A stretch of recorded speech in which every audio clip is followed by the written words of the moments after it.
तो यहीं पे हमारे ड्राइवर पार्टनर आ रहे हैं जिससे बहुत सारी इन्फॉर्मेशन मिलेगी इस काम की, इस बिजनेस की, इस लाइन की, टैक्सी लाइन की, और उनके पास कौन सी गाड़ी है, वो कौन है, वो सब कुछ बताएंगे आज के ब्लॉग में। Hello, good morning guys, welcome back to new blog. So guys, मैं आ गया नई दिल्ली रेलवे स्टेशन। काफ़ी दिनों के बाद घर से निकला हूँ क्योंकि काम वाम इतना चल नहीं रहा है, तो इसलिए घर पे ही था। आज मैंने सोचा ना घर पे टाइम पास नहीं हो रहा था, चलते हैं नई दिल्ली रेलवे स्टेशन और वहाँ से देखेंगे कोई बाहर का काम मिल जाएगा तो ठीक है, नहीं मिलेगा तो कोई बात नहीं। लेकिन हाँ, यहाँ पे आके हम एक ऐसे ड्राइवर पार्टनर से मिले ना जो काफ़ी समय से इस लाइन में है। तो अभी मैं Nai Delhi railway station Paharganj side ही खड़ा हूँ। ये आगे जाके मैं Nai Delhi railway station Paharganj side का एंट्री गेट है, तो इधर ही मैं अधिकतर खड़ा भी होता हूँ, आपको जानते ही होंगे। तो यहीं पे हमारे ड्राइवर पार्टनर आ रहे हैं जिससे बहुत सारी इन्फॉर्मेशन मिलेगी इस काम की, इस बिजनेस की, इस लाइन की, टैक्सी लाइन की, और उनके पास कौन सी गाड़ी है, वो कौन है, वो सब कुछ बताएंगे आज के ब्लॉग में। ब्लॉग लास्ट तक देखना, काफ़ी मज़ेदार रहेगा आज का ब्लॉग, क्योंकि आज के ब्लॉग में काफ़ी इन्फॉर्मेशन रहेगी है ना। तो ब्लॉग लास्ट तक देखना। ब्लॉग अच्छा लगे तो लाइक शेयर करना, सब्सक्राइब करना और करना दोस्तों के साथ शेयर। और आज का ब्लॉग स्टार्ट कर लेते हैं नई Delhi railway station Paharganj side से। तो गाइस, पहले तो फटाफट सब्सक्राइब और फॉलो कर लो, बना लो को टूर प्लान हमारे साथ, बन भी रॉन ट्रिप कर दो टूर प्लान व्हाट्सएप में। इस नंबर पे हम आपको कोटेशन देंगे, कोई भी गाड़ी हायर करो हमसे, आर्टिका, इनोवा, वैगनआर, डिजायर, एकदम रीजनेबल रेट पे। तो पहले आप ब्लॉग देखो, मिलते हैं लास्ट। सो गाइस, अभी मैं आ गया हूँ अपनी गाड़ी में, तो अभी हम मिलवाते हैं अपने ड्राइवर पार्टनर से और उनसे बहुत सारी इन्फॉर्मेशन लेंगे टैक्सी लाइन की, और वो इस लाइन में कब से है और उन्हें कैसे स्टार्ट करा था, उनके पास कौन सी गाड़ी है। तो हमारे ड्राइवर पार्टनर है आज के अनिल चौहान जी। हेलो, हाय। तो ये है अनिल चौहान जी, हमारे ड्राइवर पार्टनर, और ये काफ़ी समय से इस लाइन में है। तो अभी थोड़ी सी हम आपसे जानकारी लेना चाहेंगे चौहान जी कि इस लाइन में आप कैसे आए थे और कैसे स्टार्ट करा था, और स्टार्टिंग में आपने कौन सी गाड़ी ली थी। मैंने स्टार्टिंग में सर आर्टिका गाड़ी ली थी अपनी। अच्छा, और उससे कंपनी में गुड़गांव लगाई थी। अच्छा, कौन सी सन में आए थे आप इस लाइन में। मैं 2017 में आया था। अच्छा, 2017 में लेके आपने स्टार्टिंग में ही अपनी गाड़ी कंपनी में कैसे लगा दी, कोई जानकार था या कैसे था, इस लाइन में कैसे आए थे। मेरे बड़े वाले भैया उसमें काम करते थे। अच्छा, किसी एक कंपनी में काम करते थे। हाँ। जैसे हम आजकल वीडियो देखते हैं, बहुत सारी वीडियो में बोला जाता है कि एमएनसी कंपनी में गाड़ी लगवा देंगे, एमएनसी कंपनी में गाड़ी चलाता हूँ या चलवाऊंगा, या है ऐसे कुछ कुछ बोलते हैं। तो उसी तरह की एमएनसी कंपनी थी आपकी। बिल्कुल सर, बिल्कुल। और उसके लिए ना थोड़ा वेंडरों से जानकारी या फिर ड्राइवरों से, किसी कंपनी में अगर आपको जाना है तो वेंडर अच्छा होना चाहिए। अच्छा, जैसे मैंने आपसे सुना कि आपने बोला कि पहले हमने स्टार्टिंग में ही गाड़ी लेके और कंपनी में लगा दी। तो जैसे आपने बताया, इससे पहले आपके बड़े भैया उसी कंपनी में जॉब करते थे। तो जॉब करने का मतलब हो गया, देखो सीधी सी बात बता दूंगा आपको, किसी भी कंपनी में अगर आप गाड़ी लगाना चाहते हो, अगर आपको वेंडर अच्छा मिल गया तो अच्छा कमाओगे, वरना पैसे मारे जाएंगे 110%, राइट। बिल्कुल सर। ऐसे बहुत सारे ड्राइवर पार्टनर के साथ हमारे ऐसा होता है कि उनके साथ गाड़ी कहीं वो अटैच कर लेते हैं किसी के साथ मिलके, और वो वेंडर भाग जाता है पैसे लेके। ऐसे भी कई बार होता है ना, होता है। लेकिन आपने जो गाड़ी लगाई थी तो आपके भैया वहाँ पे काम करते थे, तो इस वजह से आप बेफिक्र थे कि पैसा हमारा वेंडर मार ही नहीं सकता, और वो वेंडर को पहले से ही जानते होंगे, है ना। बिल्कुल बिल्कुल। तो आप इस लाइन में कैसे आए थे, आपने इस लाइन के बारे में सर्च किया, फिर इससे पहले आप क्या करते थे। मैं इससे पहले जॉब करता था, गाड़ी चलाता था किसी कंपनी में।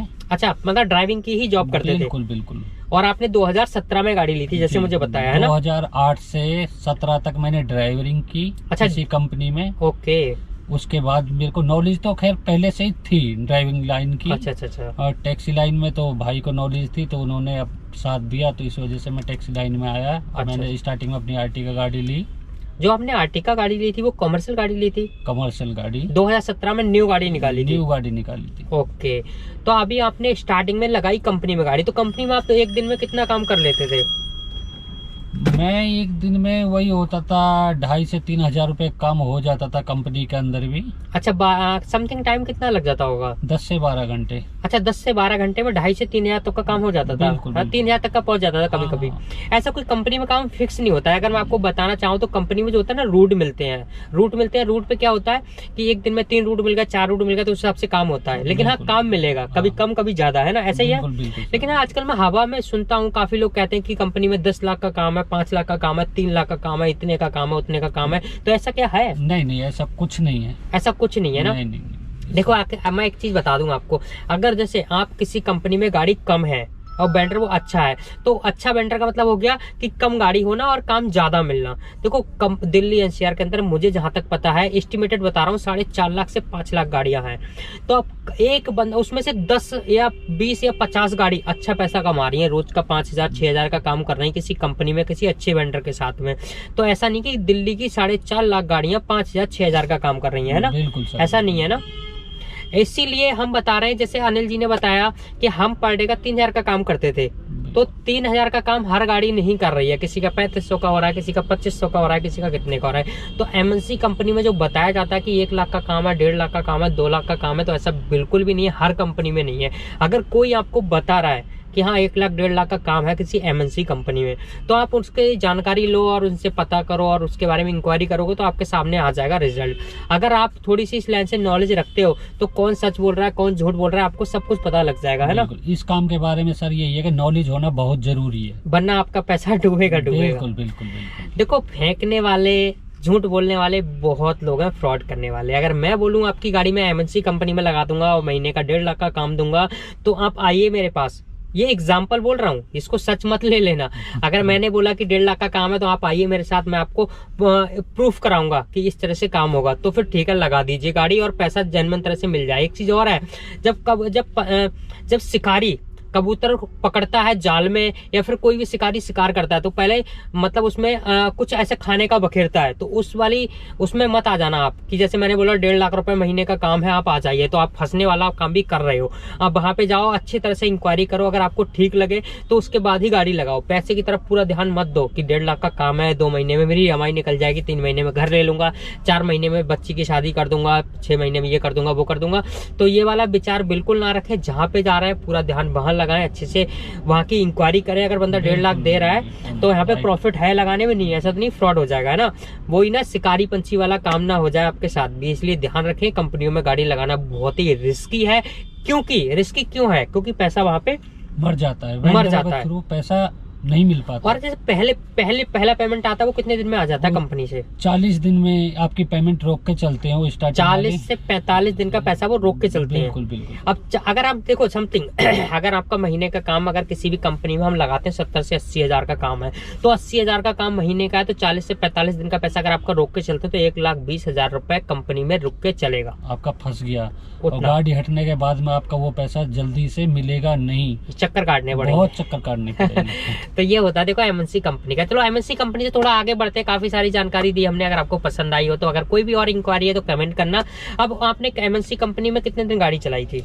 मैंने वहाँ पे 1.5 साल गाड़ी चलाई थी। अच्छा, एमएनसी कंपनी में आपका पेमेंट टाइम टू टाइम होता रहा ना? हमारा टाइम। फिर आपने एमएनसी कंपनी से गाड़ी हटाई क्यों थी? क्योंकि काम अच्छा हो रहा था। तो फिर लोग बागों ने हमें ओला उबर का वो दिया। ओला उबर में उस टाइम बहुत अच्छा काम था। हाँ। अच्छा, जैसे हम बात करें 2017-18 में ओला उबर में बहुत अच्छा काम था। जैसे मैं बता दूं, मैंने वही होता है, मैं बता देता हूँ सर। ओला उबर ने भी स्टार्टिंग में वही है कि दाना डालना, जैसे विकी वाइस ने अभी हमें बताया। बिल्कुल बिल्कुल। कि स्टार्टिंग में दाना डाला उन्होंने। बहुत सारे इंसेंटिव प्लान दिए कि आप काम करो, कि उसमें थोड़ा हमने भी अच्छा पैसा कमाया स्टार्टिंग में, वो दाने डालने के चक्कर में। फिर वही बाद में अभी उसी चीज को लेकर रोना है, एक तरह से बोल दें तो। जैसे अभी मैं बात करूं तो 2017-18 में मेरे बारे में आप काफी लोगों को पता होगा, मैं छोटा सा एक अपना बताऊंगा कि मैंने 2018 में इतना अच्छा काम देखा था। मैंने 2 गाड़ी निकाली थी। हम 2 भाई हैं, दोनों भाई टैक्सी चलाते हैं, तो 2 भाइयों ने हमने 2 गाड़ी निकाली थी, स्विफ्ट डिजायर। बहुत अच्छा पैसा कमाया था 2018 में। तो वैसे अनिल जी ने बोला कि कंपनी में काम हमें कम लगा और हम ओला उबर में आ गए, है ना। तो ओला उबर में इस समय अच्छा काम चलता था। फिर ओला उबर में आपने कब तक ड्राइव किया था? 2017 से मैंने फर्स्ट लॉकडाउन तक ओला में और उबर में गाड़ी चलाई, बहुत अच्छा पैसा कमाया। हम चारों भाई, बड़े भाई के पास पहले डिजायर थी, उन्होंने भी आरटी डाली अपनी, और 2 भाई मेरे से छोटे थे, उन्होंने भी अपनी आरटी ली, और बहुत अच्छा मिलकर पैसा कमाया हमने ओला उबर में ही। बिल्कुल सर, बिल्कुल। मतलब पहला लॉकडाउन बोले तो 2020 के आसपास, है ना। हाँ। 2020 का जब लॉकडाउन लगा था, लॉकडाउन से पहले तो बहुत अच्छा काम था। सच बोलूं तो मेरे पास भी अच्छा काम था ओला उबर में। मैं अपना कोई भी आउट ऑफ स्टेशन का काम नहीं करता था लॉकडाउन से पहले, क्योंकि जब लोकल में ही अच्छा पैसा आता है तो फिर आउट ऑफ स्टेशन काम करने का कोई मतलब बनता नहीं था। तो अनिल जी भी वही बता रहे हैं कि हमने लॉकडाउन से पहले अच्छा पैसा कमाया था ओला उबर में, उसी चीज को देख के। अब जैसे मैं आपको बताऊं, मार्केट में गाड़ियां बढ़ी क्यों, मार्केट खराब हुआ कैसे। लॉकडाउन से पहले मार्केट बहुत अच्छा चलता था ओला उबर का, और ओला उबर भी बहुत अच्छे इंसेंटिव देता था कि आप इतनी ड्यूटी करोगे तो इतना पैसा मिलेगा, इतनी ड्यूटी करोगे तो इतना पैसा मिलेगा, ऐसे इंसेंटिव देता था। अब लॉकडाउन लगने से काफी सारे जो लोग थे उनकी नौकरी चली गई, बिल्कुल, वो घर पे पहुंच गए बेरोजगार। अब उनका पूरा फोकस कहाँ गया? टैक्सी लाइन पे। तो टैक्सी लाइन में हमने सुना बहुत अच्छा पैसा है, और अच्छा पैसा था लॉकडाउन से पहले। लेकिन लॉकडाउन के बाद की बात करें कि लोगों की गाड़ियां चली गई।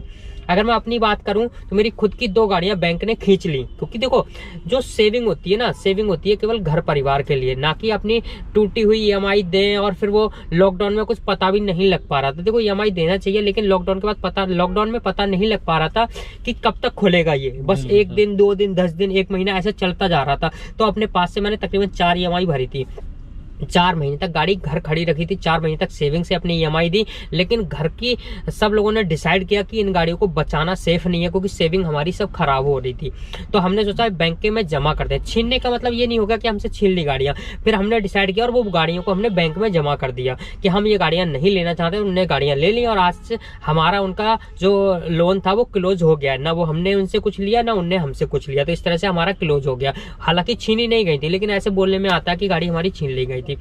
तो इस तरह से गाड़ी हमारी लॉकडाउन में चली गई थी। तो लॉकडाउन के बाद जो मैंने बताया कि जितने लोगों का फोकस था बिजनेस, जॉब तो सारे ऑफिस बंद हो गए थे, लेकिन बस एक ही ऑप्शन था कि लॉकडाउन में ही लोग घर जा रहे थे, तो अच्छा पैसा वहां पे लोग कमा रहे थे। हालांकि मैं तो अपने गांव में था लॉकडाउन में, तो वहां से जैसे दिल्ली से कोई गाड़ी लेके जा रहा है बिहार, तो वहां 20,000 30,000 35,000 में जा रहा है। तो सभी लोगों का फोकस पहुंच गया टैक्सी लैंड पे। टैक्सी की तो बहुत जरूरत है मार्केट के अंदर, क्योंकि लॉकडाउन में लोगों को टैक्सियां नहीं मिल रही थी। तो इस वजह से जितने भी लोग बोले, तो काफी लोगों के ध्यान आ गया टैक्सी लैंड पे। तो टैक्सी जैसे लॉकडाउन खुला तो लोगों ने टैक्सियां खरीदी, जॉब मिल नहीं पाई, कंपनियों का वर्क फ्रॉम होम हो गया और उन्हें कम से कम एम्प्लॉय में अपना काम चलाने की कोशिश की कंपनियों ने। अब वहां पे 20 एम्प्लॉय काम करते थे, अब वहां पे 5 एम्प्लॉय काम कर रहे थे, 15 एम्प्लॉय कहाँ जाएंगे। तो उन्होंने 15 में से 5 ने ली टैक्सी और टैक्सी लैंड में आ गए। जिन्हें टैक्सी लैंड का टीवी नहीं पता है, टैक्सी लैंड का टीवी नहीं पता है, उनने टैक्सी ले ली और उन्हें ये नहीं पता कि कैसे करके हम रेट बताएंगे, कैसे क्या करेंगे। क्योंकि आजकल आपने देखा होगा ना, और पहले से भी ये बता रहा हूं मैं कि हमारे रेट जो ओला उबर में गाड़ी चलाते हैं, ओला उबर ही तय करता है ना। बिल्कुल सर, ओला उबर रेट तय करता है। तो उन्हें किसी चीज का ज्ञान का मतलब ही नहीं था। भाई ओला उबर ने जितना पैसा बता दिया ले लिया। लेकिन ओला उबर का तो थोड़े दिन ही चलना था ना। लॉकडाउन के बाद में ओला उबर ने ऐसी बात लगाई ड्राइवर भाइयों की कि सारे इंसेंटिव प्लान सब बंद कर दिए। बिल्कुल सर, क्योंकि देखो उन्हें थी गाड़ियों की जरूरत, तो गाड़ियों की जरूरत, मार्केट ओला उबर का भी डाउन हुआ। तो डाउन होने से उन्होंने सारे इंसेंटिव प्लान बंद कर दिए और उनने फिर अपने उस पे आ गए कि अब हम आपका सिरंज लगा के खून चूसेंगे। तो और वो ये जो पहले 25% कमीशन थी, अब वो 35%, 40%।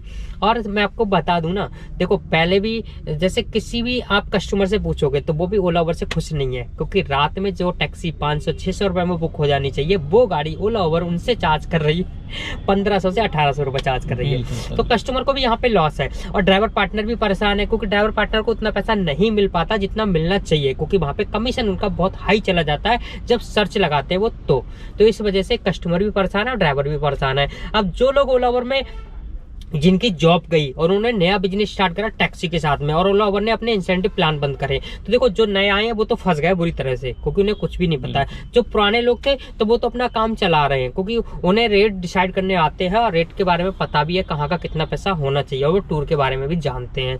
तो इसी तरह से अनिल जी ने अपना ओला उबर में चलाया। फिर उसके बाद आप लॉकडाउन के बाद फिर कैसे करके स्टार्ट करा, क्या करा? आप आपका गाँव कहाँ है? मेरा पलवल है सर। अच्छा, पलवल से ही वहाँ लोकल हुआ ना? तो एनसीआर में ही आता है पलवल, तो है ना? बिल्कुल। तो ऐसा नहीं था कि मतलब लॉकडाउन में आप गांव चले गए थे, क्योंकि आपका घर तो यही है ना? पलवल में ही है। जैसे मैं बता दूं कि मैं तो अपने गांव चला गया था, मैं होम टाउन बरेली है, तो यहीं पे थे पलवल में ही। अच्छा। तो लॉकडाउन में आपने कैसा काम किया? लॉकडाउन में हमने कोई काम नहीं किया, आराम से घर पे मौज मस्ती की। अच्छा, मतलब घर पे थे, कहने का मतलब है ना? तो ये ऐसा होता है ना, जैसे देखो काफी लोग जो बाहर से आए हुए थे वो लोगों ने काम करा, लेकिन ऐसा होता है ना जैसे कुछ लोगों की फैमिली भी अलाउ नहीं करती है कि ऐसे टाइम पे आप घर से बाहर निकलो, है ना? क्योंकि बीमारी बहुत ही ज्यादा चल रही है। हमारी फैमिली ने अलाउ ही नहीं किया बाहर निकलना। बिल्कुल। अच्छा, तो लॉकडाउन में आप घर थे? बिल्कुल। फिर लॉकडाउन के बाद आपने फिर ओला उबर ही ज्वाइन किया या फिर मैंने ओला उबर ही ज्वाइन किया, लेकिन मैं लोकल नहीं चल पाया। उसके बाद में मैं आउट स्टेशन ही ड्यूटी करता हूँ उसके बाद में। अच्छा। अब क्या हुआ ना, जैसे लॉकडाउन की बात करें तो लॉकडाउन में लोगों को ड्यूटी यानी बुकिंग मिली, जैसे दिल्ली से बिहार जाना है, दिल्ली से बरेली जाना है, शाहजहानपुर जाना है, लखनऊ जाना है, सीतापुर जाना है। तो एक देखो काफी समय से लोग आउट ऑफ स्टेशन का काम करते थे। ऐसा नहीं बोलूंगा कि लॉकडाउन से बाद आउट ऑफ स्टेशन का काम स्टार्ट हुआ, ऐसा नहीं है। लोग काफी समय, हमारे काफी ड्राइवर पार्टनर है जो पहले से ही आउट ऑफ स्टेशन का काम करते हैं, लेकिन जो ज्यादा ट्रेंड आया वो आया लॉकडाउन के बाद, है ना?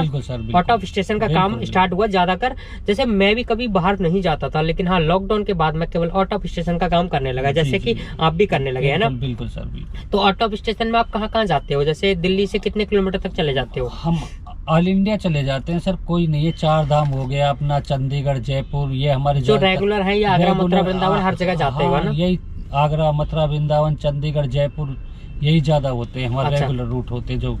तो फिर आपने लॉकडाउन के बाद आउट ऑफ स्टेशन का काम स्टार्ट करा, तो हाँ। आउट ऑफ स्टेशन का काम आपको किसके द्वारा मिलता है? आउट ऑफ स्टेशन का काम हमारे, देखो जी सर, पहले से ही कस्टमर जो हमारे ओला के भी बहुत से कस्टमर बने हुए हैं, क्योंकि हमारी सर्विस इतनी अच्छी रही कस्टमरों के साथ में, क्योंकि वो रिटर्न कॉल करते हैं। जैसे हम जिस कस्टमर को एक बार अपने साथ ले जाते हैं तो दोबारा कॉल जरूर हमारे पास करता है, क्योंकि हमारी सर्विस इतनी अच्छी होती है। अगर सर्विस अच्छी बोले तो कस्टमर साथ क्या फ्रेंडली रहना चाहिए, या फिर अपना कि हमें अगर टैक्सी लाइन में ड्राइविंग का पैसा मिला तो केवल ड्राइविंग ही करें, या फिर नहीं, कस्टमर साथ फ्रेंडली रहें? कस्टमर के साथ फ्रेंडली रहना बहुत जरूरी है, बहुत जरूरी, उन्हें थोड़ा बहुत जरूरी। कंफर्ट फील कराना। बिल्कुल बिल्कुल। अगर कोई भी और कस्टमर जो भी आप फ्रेंडली रह के उनको सुविधा दे सको, जानकारी आपके पास है वो उन्हें दो, ताकि वो समझे कि ड्राइवर हमारे साथ बहुत अच्छा व्यवहार कर रहा है। व्यवहार कर रहा है। आगे से आपके पास वो डायरेक्टली कॉल करेंगे और वो कहीं पे और जगह नहीं जा सकते। देखो मैं आपको एक चीज बोलूंगा, बस आपको 1 मिनट के लिए स्टॉप करूंगा। जैसे अगर कोई भी हमारा कस्टमर दिल्ली से 1000, 2000, 3000 किलोमीटर दूर से आता है, जी तो सर। यहाँ पे आने के बाद पहला मित्र उनका कौन होता है? पहला मित्र हम ही होते हैं, ड्राइवर पार्टनर, है ना? बिल्कुल बिल्कुल। तो इसे जैसे इनने बताया, इनका बहुत अच्छा लगा कि कस्टमर साथ फ्रेंडली रहना। तो आप क्या बोल रहे थे आगे? मैं वही कह रहा था कि ड्राइवर को आप जैसी सुविधा अच्छी आपसे हो सके वो हाँ। सुविधा आप अच्छी दो कस्टमर के लिए, क्योंकि कस्टमर 500, 700, 1000, 2000 किलोमीटर, जैसे हमें हमारे विक्की भाई ने बताया हमें कि दूर से आता है, यहाँ पे उसका होता कौन है? कोई नहीं होता हमारे सिवा ड्राइवर ड्राइवर पार्टनर होता है। इसलिए मैं तो कहूँगा सभी ड्राइवर पार्टनरों से अपने जितनी अच्छी सुविधा दे सको उन्हें दो। हाँ, मतलब ऐसा हाँ। थिंकिंग मत रखो दिमाग में कि मुझे ड्राइविंग का पैसा मिला तो मैं ड्राइविंग ही करूंगा। बिल्कुल, ये नहीं होना चाहिए दिल में अपने। बिल्कुल। और अपने जैसे मदद करने के तरीके क्या होते हैं? जैसे अगर हम बोलें तो किसी कस्टमर को लेके गए, एग्जांपल के तौर पे हरिद्वार लेके गए, तो हरिद्वार के कुछ ड्राइवर पार्टनर क्या करते हैं कि वो कहते हैं हमें ड्राइविंग का पैसा मिल रहा है कस्टमर की तरफ से, तो हम उन्हें क्यों एक्स्ट्रा सर्विस दे? तो एक्स्ट्रा सर्विस देने का मतलब हो गया दिल्ली से उन्हें लेके चले तो उन्हें एंटरटेन करना, मतलब यहाँ के बारे में बताना। कुछ आपको ऐसा लगा फेमस प्लेस दिखा तो बता दिया कि सर ये है, जैसे अक्षरधाम पड़ता है रास्ते में, या फिर ये मेरठ मुजफ्फरनगर रुड़की है तो उसके बारे में कुछ बताना।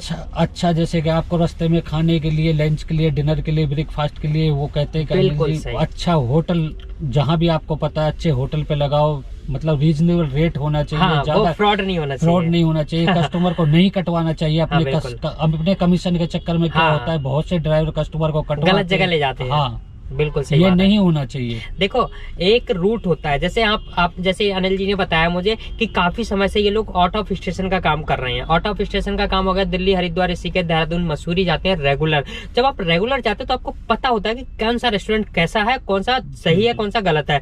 अब हमारा कस्टमर आता है साल में 6 महीने में एक बार, अगर आप उसे अगर वो अपने आप डिसाइड करेगा तो किसी गलत जगह भी जा सकता है। ऐसा नहीं कि गलत जगह जाएगा ही जाएगा, ऐसा नहीं है। हो सकता है वो गलत जगह चला जाता है। उससे पहले अगर आप उनकी हेल्प कर दोगे, सर अगर आप यहाँ पे खाना खाओगे तो आपको खाना अच्छा मिलेगा और आपको इसी तरह का कोई धोखाधड़ी नहीं होगा। कई बार ऐसा होता है ना, रेस्टोरेंट वाले क्या करते हैं कि मेनू में उनके कुछ रेट और होते हैं और कुछ और होते हैं और खाना कुछ अलग होता है ना। कहीं ऐसा होता है कि मतलब जो चीज उसमें लिखी होती है वो मिलती नहीं है ना। मैंने तो विक्की भाई ये भी देखा है कि मेनू कोई और दिखा देते हैं, बाद में मेनू भी चेंज कर देते हैं रेट के लिए। हाँ, रेट के लिए ऐसा फ्रॉड होता है। और दिल्ली से जो 2000, 3000 किलोमीटर दूर से आएगा तो वो बेचारा 1500 के लिए क्या बोलेगा, है ना। तो पूरी जिम्मेदारी हमारी बनती है कि हमारे कस्टमर साथ किसी भी तरह का कोई धोखाधड़ी ना हो और कोई स्कैम्प ना हो। देखो आप किसी भी कस्टमर के साथ फोर्स मत करो कि आप यहाँ खाना खाओ, यहाँ रुको। आप अपने कस्टमर को, अपने किसी भी राइडर को आप ऑप्शंस दे सकते हो कि सर आप यहाँ खाना खा सकते हो, इसका खाना अच्छा है, यहाँ खाना खा सकते हो, यहाँ का अच्छा है, और इसका रिव्यू रेटिंग आप अपने आप चेक कर लीजिए। आप फोर्स मत कीजिए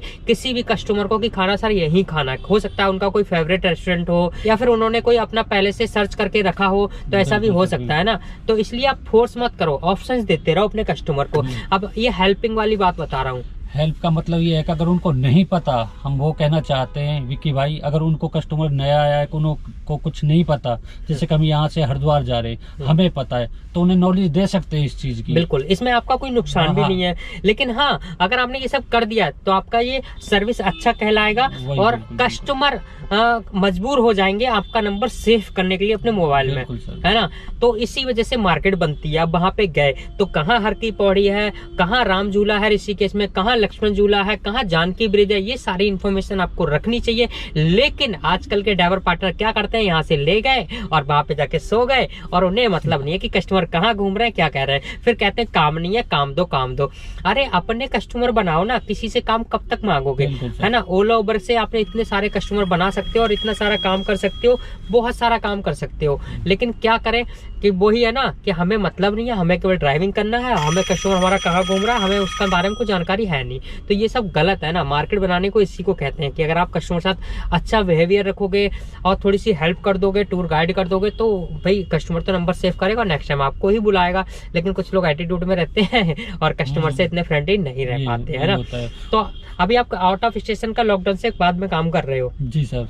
तो अभी आपने गाड़ी चेंज करी 2017 वाली ही है या फिर चेंज हुई है बीच में और ले ली? 17 के बाद में मैंने गाड़ी 3 साल चलाने के बाद में 20 तक मैंने 4 साल वो 17 मॉडल चलाई थी। 21 में मैं फिर दूसरी गाड़ी लिया है, तो वो भी मैंने किसी अपने जानकार ड्राइवर पार्टनर को ही दे दी है। अच्छा। हाँ, तो मैं 2021 मॉडल फिर मैं ले आया हूँ नई गाड़ी।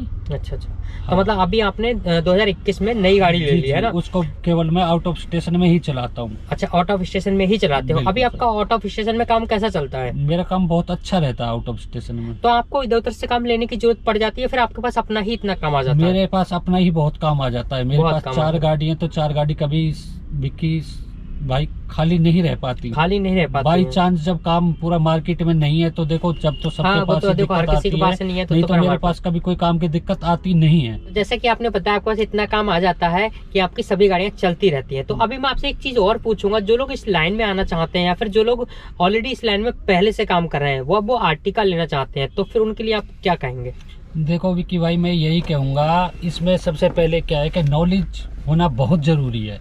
क्योंकि जैसे कि बाहर जाते हैं, आर्टिका ले ली, आउट ऑफ स्टेशन का काम करना चाहते हैं, तो आउट ऑफ स्टेशन का काम अगर नया बंदा है तो नहीं कर पाएगा, क्योंकि उसके लिए नॉलेज होना बहुत ज़रूरी है। मैं तो यही कहूँगा, अगर आर्टिका लेना चाहते हो तो पहले स्टार्टिंग छोटे काम से करें, लोकल चलाएं। हाँ, छोटी गाड़ी से। बिल्कुल। जैसे कि अगर आप जैसे मैं आपको बता दूं सीधा, अगर आप इस लाइन में पहली बार आ रहे हैं, पहले से नहीं है, तो आपने डिजायर या वैगनआर ले लेनी है और हल्के हल्के लोकल का कभी कभार काम कर लेना है, या फिर और कभी कभार आपको आउट ऑफ स्टेशन का कर लेना है और हल्के हल्के सीखना है ना। और अगर आप पहले से ही आप वैगनआर डिजायर गाड़ी चला रहे हैं दिल्ली एनसीआर के अंदर और आप अब आर्टिका का प्लान कर रहे हैं, तो आप आर्टिका का प्लान उन्हें किस तरह से करना चाहिए, पहले थोड़ा सा बता दीजिए। आर्टिका का प्लान सर इस तरीके से कर सकते हैं, या तो उनकी किसी वेंडर से या खुद का मार्केट होना चाहिए। हाँ, खुद की मार्केट होनी चाहिए, जानकारी होनी चाहिए, या ट्रेवल्स एजेंसी से जानकारी हो, तब जाकर वो आर्टिका की सोच सकते हैं। नहीं तो अन्यथा फिर उनके लिए बहुत बेकार रहेगा, मुश्किल रहेगा। जैसे महीने में इस गाड़ी पे कितनी बुकिंग होना जरूरी है, कितने दिन का काम मिलना चाहिए, तब आर्टिका हम प्लान कर सकते हैं? कम से भी कम 20 दिन का। मतलब अगर महीने में आपके पास 20 दिन बुकिंग है, बिल्कुल सर, तो आप आर्टिका ले लो। अगर आप सोच रहे हैं हमें 5 बुकिंग वहां से मिल जाएंगी, 2 बुकिंग वहां से मिल जाएंगी, तो 5 तो 7 बुकिंग पिछले के 23 दिन कैसे निकालोगे विदाउट बुकिंग, है ना। और ये गाड़ी ओला उबर में कैसी रहेगी? ओला उबर में ये आर्टिका गाड़ी लेना बेकार है सर, क्योंकि इसमें ड्यूटी प्रॉपर नहीं मिल पाती है ना। एसयूवी में काम इतना अब है नहीं, अब नहीं है ना के बराबर है, ना के बराबर है। और रेट भी बहुत कम हो गए और पहले बहुत अच्छा काम था, एडवांस में एडवांस ड्यूटी आती थी। ये बात तो हकीकत है, पहले गाड़ियां कम थी तो ड्यूटी बहुत अच्छी आती थी, लेकिन अभी काम कम होने की वजह से ओला उबर में भी आर्टिका गाड़ी चलाना ठीक नहीं है। अगर आप आर्टिका गाड़ी प्लान कर रहे हैं तो आउट ऑफ स्टेशन के लिए प्लान कर रहे हैं, तो फिर आपका खुद का मार्केट होना चाहिए, या फिर आप किसी ऐसे टूर एंड ट्रैवल वाले से टाई अप करें जो आपको महीने की 10 से 15 ड्यूटी दे सके। वो अगर एक वेंडर आपको महीने की 10 से 15 ड्यूटी देगा, दूसरा वेंडर 8 से 10 ड्यूटी देगा, तो महीने की 20 से 25 ड्यूटी हो जाएंगी, तो आपका काम चलता रहेगा। अगर ये चीज नहीं है तो आर्टिका गाड़ी लेना बिल्कुल ठीक नहीं है, बिल्कुल बेकार। कोई सोचना भी मत। हमारा ड्राइवर पार्टनरों से यही बस एक अनुरोध है कि इसमें नॉलेज होना बहुत ही जरूरी है। नॉलेज हो तभी इस नॉलेज के इस लाइन में पढ़ना बेकार है। अच्छा, तो अभी आपको 2017 से लेके 2024 आ गई, तो काफी समय हो गया इस लाइन में, तो अभी आपका काम बढ़िया चल रहा है? बहुत अच्छा चल रहा है ना।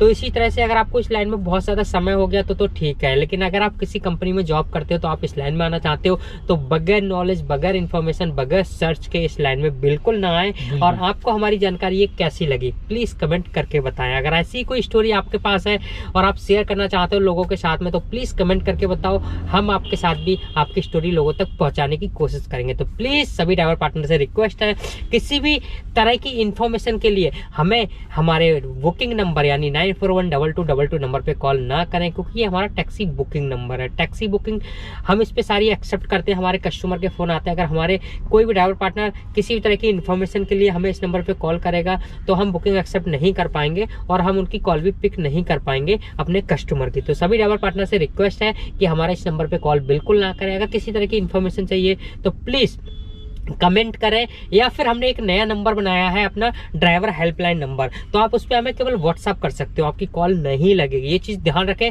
उस नंबर पे हमारी कॉल नहीं लगेगी। केवल आप उस नंबर पे अपनी कोई भी जानकारी चाहते हैं या कुछ भी ऐसा पूछना चाहते थे तो कमेंट कर सकते हैं, या फिर उस नंबर पर अपनी वॉइस रिकॉर्डिंग छोड़ के व्हाट्सअप पे हमें वॉइस रिकॉर्डिंग छोड़ सकते हैं, या फिर अपना मैसेज टैप करके छोड़ सकते हैं कि केवल व्हाट्सअप पे कॉल बिल्कुल ना करें। सभी ड्राइवर भाई से रिक्वेस्ट है 941222 नंबर पे कॉल बिल्कुल ना करें। बहुत सारी कॉल हो जाती है इन्फॉर्मेशन को लेके, तो बहुत सारी दिक्कत हो जाती है। कॉल देखो फोन कंटिन्यू बजता ही रहता है ऐसे, तो सभी लोगों से रिक्वेस्ट है कि फोन बिल्कुल ना करें। 941 कितनी बार बोल दिया मैंने, है ना।